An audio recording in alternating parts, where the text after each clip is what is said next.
Well, our Lord became man in order to transfer to himself our burdens. Now, what is transference? I'm sure many of you have seen that picture of a boy carrying another little boy on his back. And he said, he's not heavy, he's my brother. That is transference. Now, our blessed Lord transferred 3 evils to himself. All the evils of the world can be reduced to 3. Physical evil, like pain. Mental evil, like being mentally handicapped. Moral evil, like guilt or sin. Now let's follow the life of our Lord and see how he transferred ills to himself. First of all, physical ills.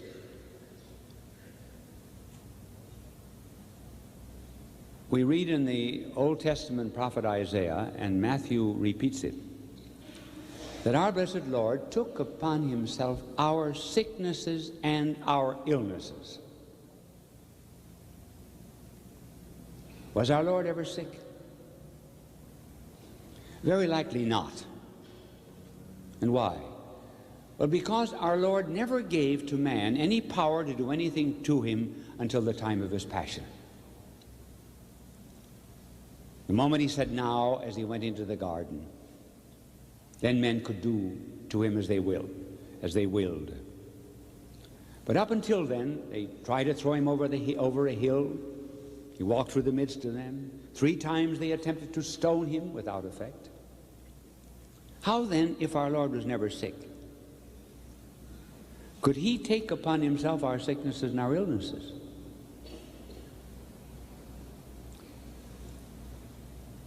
By deep sympathy. Now, when you little children were very small, much smaller than you are now, you had tummy aches, and you had croup, and your mother was worried. Your mother suffered far more than you did because she understood your suffering. A mother suffers more than a delinquent daughter. And our blessed Lord, therefore, when he came to the blind and the deaf and the paralyzed and the leper, he so loved them that that pain was transferred to himself. That is why we read that when our Lord cured the blind and the deaf, what did he do? He sighed. He wept. He groaned. All of these agonies he felt. I'm sure, for example, when our Lord cured the blind, that he felt the blindness of a Milton. When he healed the deaf and sighed, that he was sensitized to the deafness of a Beethoven.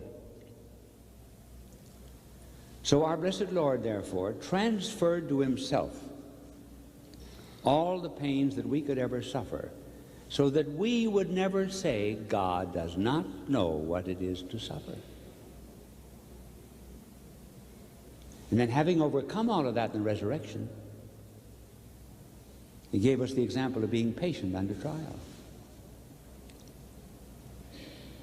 So our Lord, therefore, transferred to himself physical ills. Now let's go into mental ills. Mental ills would be mental retardation, doubt, atheism, deep sense of loneliness at having lost the faith, despair.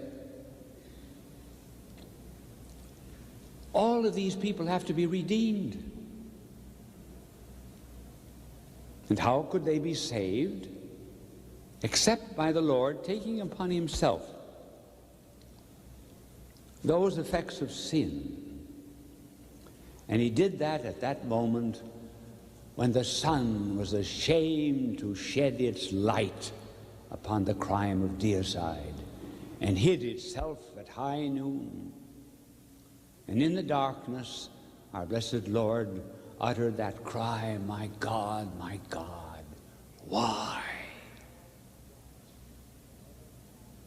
All the whys that have ever been asked in the world, he took upon himself and uttered that cry, which is one of the verses of a psalm. But the end of the psalm ends in joy. Again, to remind us that mental ills as well as physical ills can be borne in the light of the resurrection. And then he took upon himself moral ill or guilt. This was the principal reason for his coming. We owe a debt to God, a debt we cannot pay. Our Lord takes this debt upon himself. As a matter of fact, we deserve death because of sin. So our Lord takes death as a penalty upon himself. And he allowed, therefore, in the garden all the sins of the world to enter into his soul. I think all of the thefts of the world were put into his hands as if he were guilty. All the blasphemies of the world soiled his lips as if he had spoken them. And the agony of that guilt, being innocent, was so great that it brought from out of his body drops of blood falling upon the crimson olive roots of Gethsemane, making the first crimson rosary of redemption. And then on the cross, paying the ultimate debt of death.